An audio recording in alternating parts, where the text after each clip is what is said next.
A pinhole camera captures an image upside down. Ok, bonjour à tous, on va continuer ce tuto sur les blueprints. Donc, je suis revenu sur mon blueprint qui contient uniquement un cube. Si je fais play et que je vais me mettre ici, d'ailleurs je vais en profiter pour monter mon cube, voilà. Je vais juste le mettre un petit peu plus loin, hop, décidément, hop, comme ceci. Voilà, donc j'ai bien mon centre de mon blueprint. Alors je vais le mettre d'ailleurs carrément plus loin. Je vais prendre mon personnage, je vais le reculer, je vais prendre mon blueprint, je vais le mettre comme ceci. Donc le centre de votre blueprint c'est bien ici. J'ai simplement par rapport au centre reculé mon cube. Parfait, je prends mon personnage, je vais juste m'assurer qu'il est un petit peu plus loin.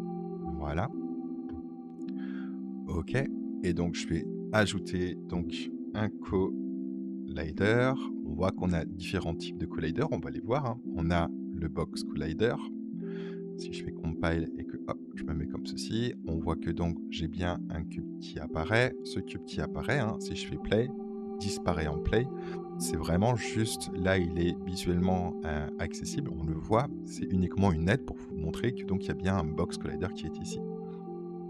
Ce box collider, on va dire que c'est quelque chose qui peut détecter, qui va détecter ce que vous souhaitez. On peut faire détecter à peu près tout et n'importe quoi à partir de cette box collider. Je peux, je vais mettre comme ceci.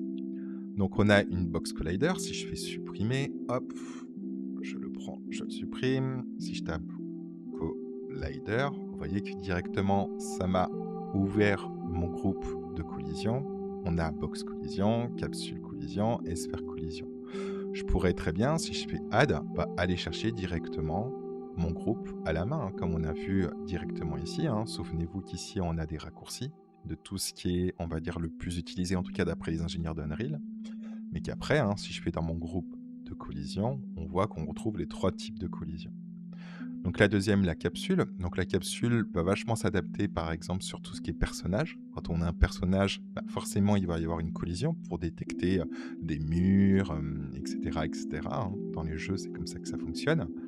On peut s'en servir aussi pour d'autres éléments, dans la capsule collider. C'est pas uniquement pour les personnages. Et si je retape collision, on a également une sphère collision. Pourquoi est-ce qu'il y a 3 types de collisions différentes? Elles ont exactement les mêmes fonctions, les mêmes utilités, etc. Simplement, on va essayer d'utiliser une type de collision qui sera la plus adaptée par rapport à ce que vous voulez faire. Si par exemple, j'ai une plateforme cylindrique, je veux me servir comme par exemple d'ascenseur, je ne vais pas prendre une box collision, je vais plutôt prendre une sphère collision ou une capsule collision. C'est beaucoup plus adapté. Nous, pour le coup, on va partir sur quelque chose de très simple. On va partir sur un box collision. Ce box collision, on va juste l'appeler collision. Parfait. Très important de donner des noms. OK. Si je compile et que je retourne directement ici, on voit que donc il a bien compris ma box collision ici. Ce que je vais faire, c'est juste me mettre à côté. Je vais juste la monter un petit peu. Voilà, comme ceci. C'est pas très grave si ça rentre un petit peu dans le sol. On va juste, la mettre comme ceci, c'est amplement suffisant. Ok. Deuxième chose qu'on va faire, décidément, je vais mettre l'onglet ici, ce sera beaucoup mieux. Tout de suite, je vois la petite étoile, je sauvegarde. On va ajouter quelque chose qu'on a vu ensemble. Je vais directement taper un iter to movement. Cet inter to movement, souvenez-vous, ça me permet d'obtenir un mouvement d'un point A à un point B, et même un point C, un point D, etc. On peut créer autant de points d'animation, de points de mouvement que vous souhaitez. Petit rappel, je sélectionne mon inter to movement, je vais sur la droite dans le menu détails qui sont panneaux de configuration. On voit duration, allez, on va mettre 2 secondes. Et surtout, on va créer 2 points. Un point de départ, un point d'arrivée. Je vais juste prendre mon cube, je vais le déplacer par exemple de moins 250. Je prends mon inter to movement. Je vais donc le premier point, je veux qu'il soit 0, 0, 0. C'est-à-dire qu'en gros, c'est ce qu'on appelle relative, hein. Vous voyez, position is relative. Ça veut dire quoi? Ça veut dire qu'il sera à sa position de départ. C'est-à-dire que si je décide que mon cube soit à moins 250, et ben en gros, si je suis au relative, ça veut dire qu'il partira bien de la position où j'ai mis mon cube. Ok, donc ce qu'on va faire, donc on va mettre 0, 0, 0, et surtout, on va lui dire que je veux qu'il se déplace jusqu'à 500, pas 5000, pardon, ça serait peut-être un peu trop, 500 sur Y. Si je fais play, on voit que mon cube se déplace bien de moins 250 à plus 250. Pourquoi moins 250 à plus 250? Parce que j'ai placé mon cube à moins 250. Donc forcément, s'il doit faire 500 cm pour se déplacer, vu qu'il a à moins 250, bah moins 250 plus 500, ça me donnera 250. Ok, compile, save. Donc là, à l'heure actuelle, hein, c'est un peu ce qu'on a fait la dernière fois. Là, par défaut, mon animation va se jouer, mon interrupt movement va se jouer dès que je vais faire play. Nous, ce qu'on va faire, c'est que c'est uniquement quand mon personnage va traverser ma boîte de collision, c'est-à-dire que quand mon personnage va traverser cette boîte de collision, je veux que ça active mon interrupt movement. Mais je ne veux pas que mon interrupt movement s'active par défaut. Donc je vais bien sélectionner mon interrupt movement et on va descendre dans la partie activation. Vous voyez, j'ai un auto-activate ici. Ou alors, si vous connaissez le nom, hein, si je tape acti, bah, vous voyez que directement, j'ai filtré, et du coup, c'est plus facile pour le retrouver. Je vais bien décocher auto-activate. Vous voyez, j'ai une petite bulle qui s'affiche true, false. Ça, on reviendra le voir un petit peu après, c'est ce qu'on appelle un boolean. En fait, c'est oui, non. Donc là, en gros, c'est pas que j'ai le choix entre oui et non, c'est vraiment soit oui, soit non. Donc, auto-activate, je l'ai désactivé. Ça veut dire quoi? Ça veut dire que maintenant, quand je fais play, mon cube ne bouge pas. Mais c'est pas parce qu'il ne bouge pas que mon interrupt to movement est faux. Hein. Mon interrupt to movement, simplement, il ne va plus s'activer par défaut. On va justement l'activer à partir du moment où on rentre dans cette boîte de collision. Pour ça, du coup, on va jouer dans l'event graph, puisque c'est un événement. C'est pas de la construction, c'est un événement. Quand mon personnage va traverser ma boîte de collision, ça va me créer un événement. Ok, on va aller du coup dans notre petit onglet événement. On va prendre tout ce qu'on a ici et on va faire supprimer. Deuxième chose qu'on va faire, c'est qu'on va prendre notre interrupt to movement, ou plutôt, on va plutôt faire autrement.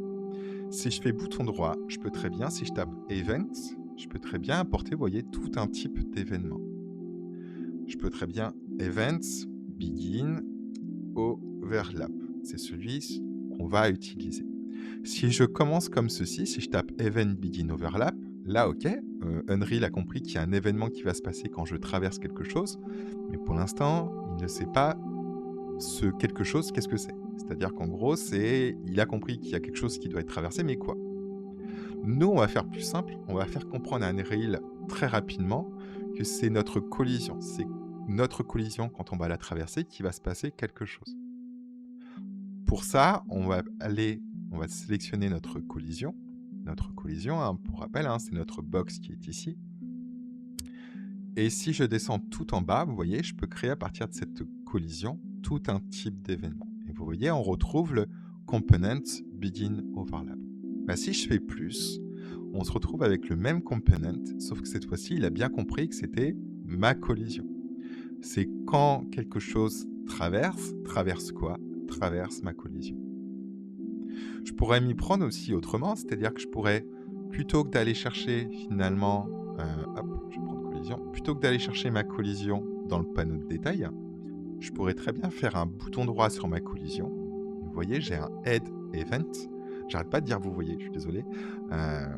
Là, dans Add Event, on a bien tous les événements et je retrouve mon Component Begin Overlap. Que vous choisissiez un événement en faisant bouton droit Add Event ou que vous le choisissiez directement ici, c'est exactement la même chose. Et d'ailleurs, vous voyez ici, là, j'ai Component Begin Overlap, j'ai plus un plus qui apparaît, mais j'ai une petite souris avec un carré de sélection.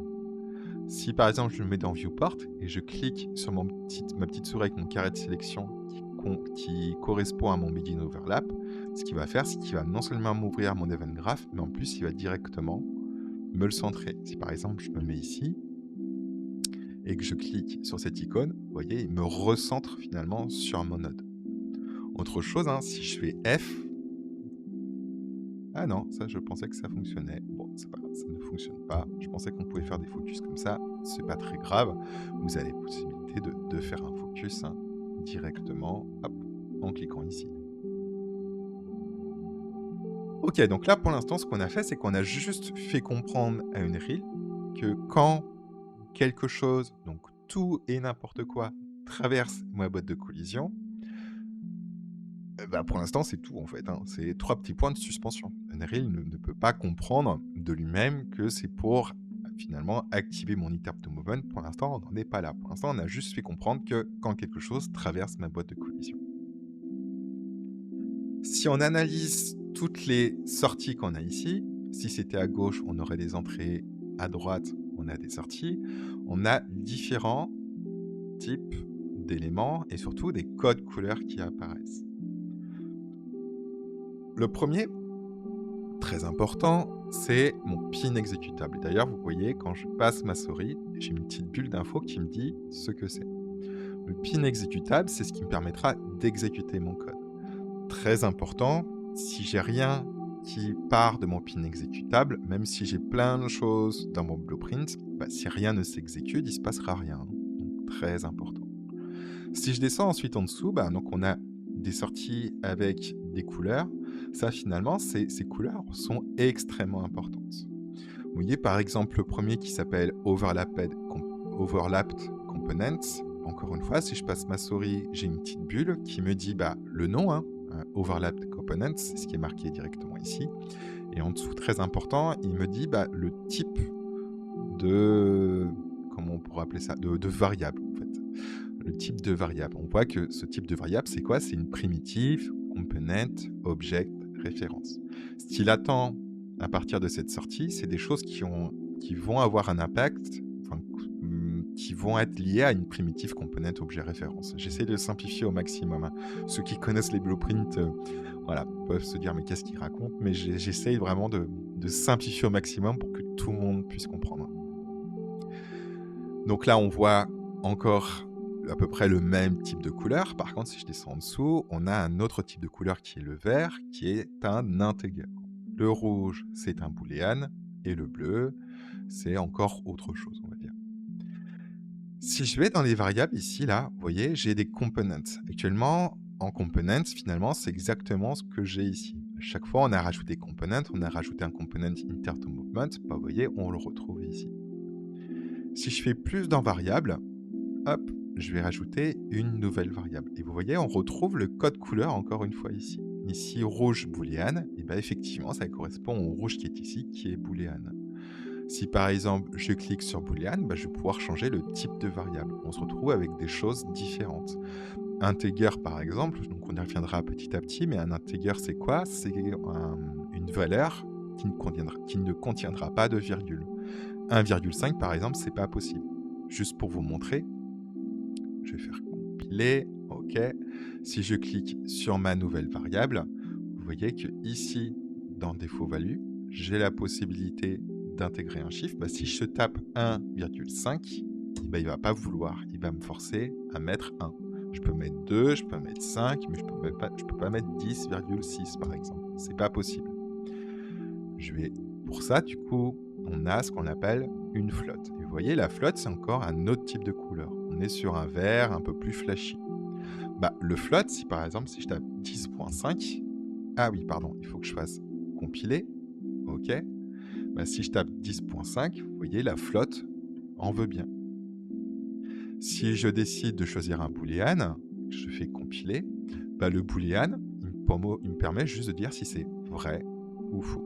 Finalement, c'est ça un booléen. Est-ce que c'est vrai ou faux? Oui, non. 1, 0, comme vous voulez. Donc vraiment, voilà, par rapport au type de couleur, on va pouvoir effectuer certaines choses, mais on ne pourra pas relier un type de couleur avec un autre type de couleur. Il y a des possibilités de conversion, mais respecter les codes couleurs est vraiment extrêmement important. Encore une fois, pour l'instant, n'ayez pas peur avec les types de variables, etc., etc. On y viendra par la suite. C'était juste pour bien vous faire comprendre que les codes couleurs ont une grande importance dans Unreal. Ok, là, premièrement, ce qu'on va pouvoir faire, c'est juste vérifier si Unreal a bien compris que quand quelque chose rentre dans la boîte de collision, et 3 petits points. Donc, on va juste vérifier si Unreal a bien compris ça. Pour ça, je vais prendre mon pin exécutable et je vais exécuter ce qu'on appelle un print string. Avant ça, donc, vous voyez, si je tire ma petite spaghetti, un petit peu comme dans les matériels, si je lâche le bouton gauche, on va avoir tous les nodes, tous les éléments qu'on va pouvoir brancher à notre pin exécutable. En partant finalement d'un élément, d'une sortie, et en sortant ma petite spaghetti, finalement, Unreal, il va nous filtrer des choses qui vont avoir avec mon acteur, enfin avec ce que j'ai choisi. Par exemple, ici, c'est un acteur. Si par exemple, je clique ici, bah, ça va être des actions qui sont liées au boolean. À droite, là, le contexte sensitive, il va, on va dire, un petit peu plus filtré. Je vous conseille de le garder coché, surtout pour le début. On va dire, il filtre un petit peu plus, on va dire. Vous voyez, si je désactive le contexte sensitive, là, ce qu'il est en train de me dire, c'est que finalement, il me propose toutes les actions qui sont possibles. Si je recoche cette option, il va bien me filtrer par rapport à tout ce qui est possible de brancher à un type boolean. Mais je pourrais très bien aussi taper, hop, vous voyez, je peux très bien voilà, taper directement ce que je souhaite. Et là, finalement, il va me filtrer tout ce qui contient PRIN. Donc, plutôt pratique. Finalement, comme on a vu depuis le début, si je tape PRI, vous voyez, il me propose des choses qui ont à voir avec PRI. Je vais faire plutôt comme ceci. Si je tape PR, il me propose tous les éléments qui contiennent PR, que ce soit au début d'un mot, à la fin, etc. Pour ça, je ne vais pas y revenir, on l'a vu plusieurs fois. Moi, ce que je veux, c'est à partir de mon pin exécutable, et on va exécuter donc un print string. Le print string, c'est quoi? C'est quelque chose qui sert, d'ailleurs on le voit ici, uniquement en développement, et ça va me permettre d'afficher un texte à partir du moment où je vais, pour le coup, rentrer dans la boîte de collision.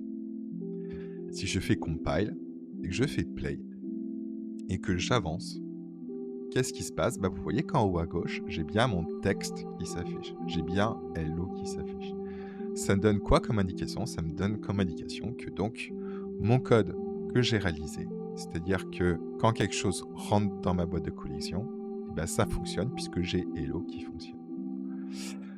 Si je refais play et je vais mettre ma petite fenêtre à côté, vous allez même analyser ce qui se passe à gauche. Vous voyez, à partir du moment où je rentre, alors là, il ne me l'a pas fait pour l'instant. Je ne sais pas pourquoi il ne me l'a pas fait. Mais normalement, il devrait... Bon, c'est pas grave, on le verra par la suite. Je pense que c'est par rapport au print string.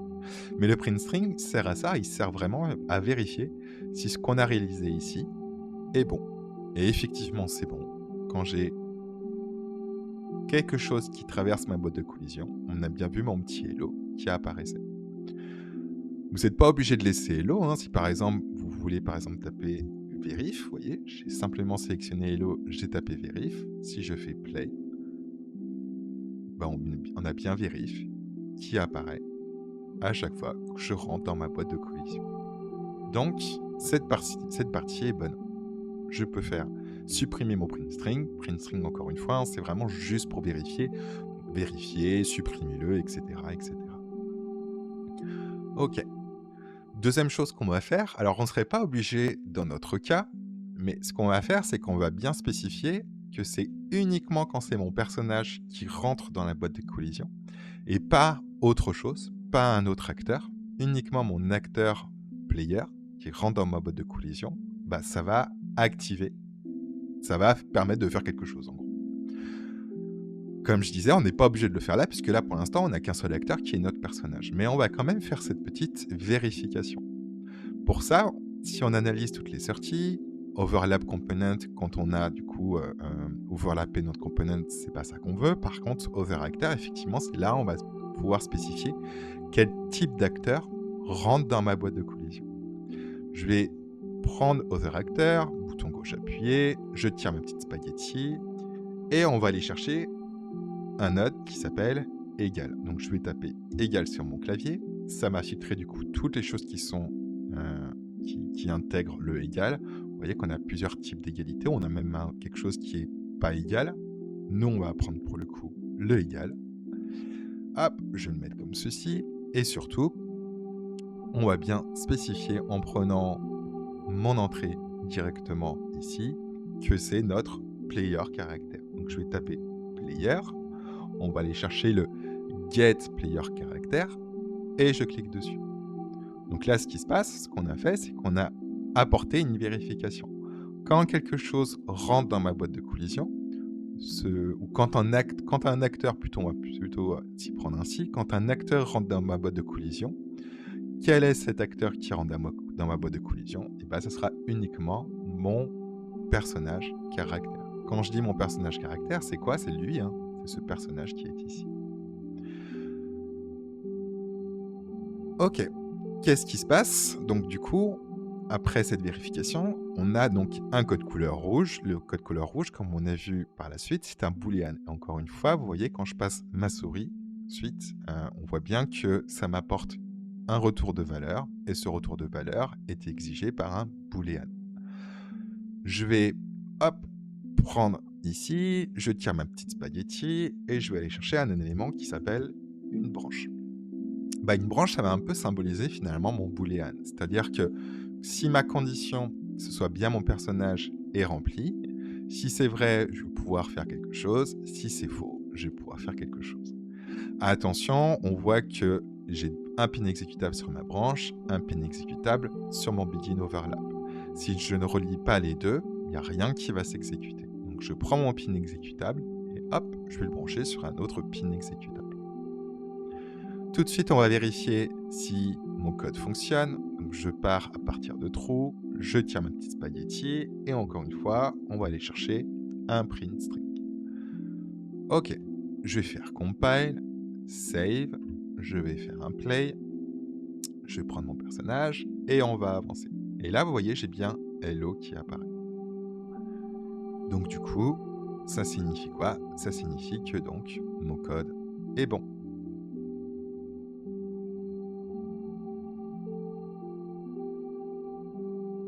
Une chose aussi, c'est par rapport à la 5.2, c'est différent. Vous voyez ici, j'ai le mode debug. Actuellement, je suis en no debug object selected. C'est-à-dire que je n'ai pas de mode debug qui est activé. Le mode debug sur la 5.2, non, je crois qu'il était activé par défaut. Sur la 5.3, il n'est pas activé par défaut. Donc ce qu'on va faire, c'est qu'on va cliquer ici et on va dire qu'on veut débugger notre blueprint YouTube. Je vais sélectionner ici. Pourquoi c'est intéressant? C'est parce que, hop, je vais faire play, je vais me mettre ici, et vous voyez qu'à partir du moment où je vais rentrer dans ma boîte de collision, je vais plutôt vous montrer avant, à partir du moment où je vais rentrer dans ma boîte de collision, vous allez analyser ce qui va se passer sur mes liens, que ce soit sur mon pin exécutable ou autre. Ok, je rentre dans ma boîte de collision, bah vous voyez ce qui se passe, c'est qu'on voit bien mon pin exécutable qui traverse tous les nodes que j'ai, c'est-à-dire qu'il traverse mon branche et il traverse mon print string. Bah, ce qui m'indique ici, c'est que donc mes différents nodes s'activent bien, s'exécutent bien plutôt. Donc très pratique le mode debug.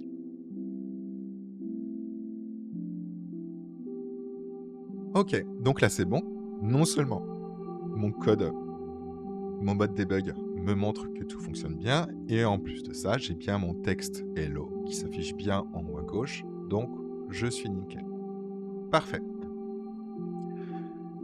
Ce qui me reste à faire, quoi qu'on peut commencer un petit peu à organiser les éléments, une chose qui est intéressante, c'est que par exemple, si je prends ces deux nodes, je peux très bien décider de les aligner. Vous voyez, dans Alignment, je peux très bien dire que je veux les aligner comme ceci.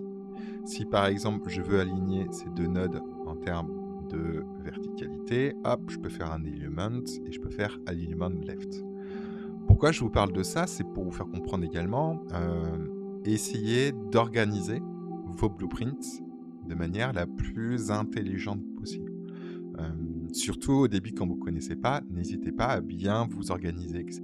Si vous commencez à mal ranger votre blueprint, pour l'instant ça va, on n'a vraiment pas grand-chose, mais ça risque de devenir un petit peu l'enfer au fur et à mesure. Pour vous aider également, comme sur les matériels, si je sélectionne par exemple ce node, je peux faire touche C, et je vais par exemple expliquer ce que c'est. Par exemple, je vais faire quand rentre dans collision. Je peux très bien lui donner une couleur, je vais par exemple le mettre rouge. Je peux prendre ensuite ces deux nodes, je peux faire C, je vais marquer vérif, layer caractère, ou alors même seulement player caractère. Hop, je peux lui mettre aussi par exemple une couleur. Hop, on vous dit sinon je l'ai très mal.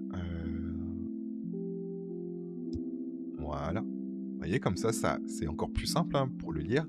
Quand rentre dans collision, seulement le player caractère. À ce moment-là, ça me crée une condition. Pourquoi pas, hop, condition. On va le mettre, hop, par exemple, comme ceci. Tout ça pour bien vous faire comprendre que voilà, ça va être beaucoup plus clair. Quand quelque chose rentre dans la collision, seulement notre player caractère, ça me crée une condition. Et cette condition, hein, pour rappel, ça va être quoi? Ça va être d'activer mon interrupt to movement. Pour ça, on peut s'y prendre de différentes manières. Tous les éléments qui sont ici, collision, cube, interrupt to movement, ou même mon défaut scène route, on peut très bien les prendre et les glisser et déposer dans mon interface. Je peux très bien m'y prendre ici, ou alors je peux très bien le faire ici. Sauf que là, on verra ça plus tard. Là, c'est différent. On a la possibilité de l'intégrer dans deux manières différentes. On viendra voir ça un petit peu plus tard. Mais pour le coup, moi, je veux activer mon interrupt to movement. Donc, je pourrais le mettre ainsi. Et mon interrupt to movement, je vais tirer un lien et je vais aller chercher un activate. Et vous voyez que j'ai activate qui est proposé. Mon interrupt to movement va pouvoir s'activer. Il va pouvoir s'activer si quelque chose rentre dans ma collision. Ce quelque chose, c'est quoi? C'est mon player. Si c'est vrai, dans ce cas-là, il va activer quoi? Mon interrupt to movement. Si je fais compiler, je fais play, je prends mon personnage et que j'avance, qu'est-ce qui se passe? On voit bien que donc, quand mon personnage rentre dans ma boîte de collision, si c'est vrai, il active mon interrupt to movement. Je vais supprimer ça, je vais refaire true, je vais repartir, enfin je vais même partir cette fois-ci à partir de ma condition vraie, je vais faire bouton gauche et je vais faire activate encore une fois. Et vous voyez là, cette fois-ci, on a des activate qui sont un petit peu différents. C'est-à-dire que là, en fait, il va me proposer d'activer avec des possibilités. Et ces possibilités, c'est quoi? C'est tous les components, en tout cas une partie des components que j'ai mis ici. Donc là, il a compris que j'ai un interrupt to movement. Donc je peux carrément cliquer sur Activate interrupt to movement. Et en gros, vous voyez, il me refait exactement la même chose. C'est-à-dire qu'il me met mon node Activate en activant quoi? Mon interrupt to movement. Donc, qu'on s'y prenne comme ceci, ou alors comme ceci, c'est exactement la même chose. Simplement là, il a bien compris que du coup, il doit apporter mon activate avec mon interrupt to movement. Donc, très pratique. Mais les deux sont exactement pareils. Ça, du coup, je peux faire un C et je vais faire activer mouvement. Hop, je vais juste le mettre un petit peu mieux, comme ceci. On va le mettre en magnifique bleu. Un bleu comme ceci, un petit peu plus clair. Voilà, magnifique. Et du coup, voilà, notre code fonctionne. Si je fais play encore une fois, on voit bien que, hop, quand je traverse ma boîte de collision, mon cube va s'activer. Je peux très bien, du coup, aller dans Interrupt to Movement et je peux très bien dire que, par exemple, je veux qu'il aille jusqu'à 1000 avec, par exemple, une durée de 1 seconde.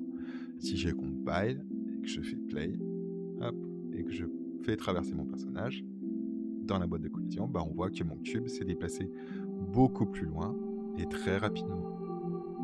À chaque fois que vous allez finalement toucher un élément, un paramètre dans Interrupt to Movement, ça va du coup forcément modifier. C'est-à-dire que ce qui se trouve ici est ici. Je peux très bien, encore une fois, comme on a vu, ajouter un troisième point.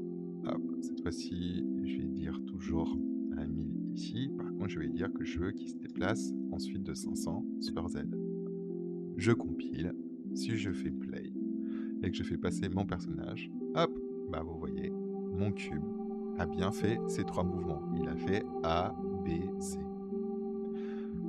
Donc voilà comment, à partir d'une collision, à l'endroit qu'on décide, on peut activer mon cube. Puisque oui, pour finir dessus, si je vais dans mon viewport et que par exemple je décide que ma boîte de collision, elle soit ici, compile, ok, il faudrait que j'aille bien chercher ma boîte de collision pour activer mon cube. Donc ça c'est super pratique parce que du coup vous allez vraiment choisir à quel endroit vous allez mettre votre boîte de collision pour activer votre élément, etc. etc. Voilà qui conclut cette petite leçon des blueprints sur comment activer à partir d'une collision un Interrupt Movement. On aurait pu faire la même chose avec une rotation, etc. etc. On viendra un petit peu continuer ce blueprint pour avoir quelque chose d'un peu plus cool à utiliser et surtout pouvoir le paramétrer directement sans passer par blueprint, c'est-à-dire directement pouvoir paramétrer notre blueprint directement ici. Voilà, écoutez, bon visionnage à vous et puis je vous dis à la semaine prochaine.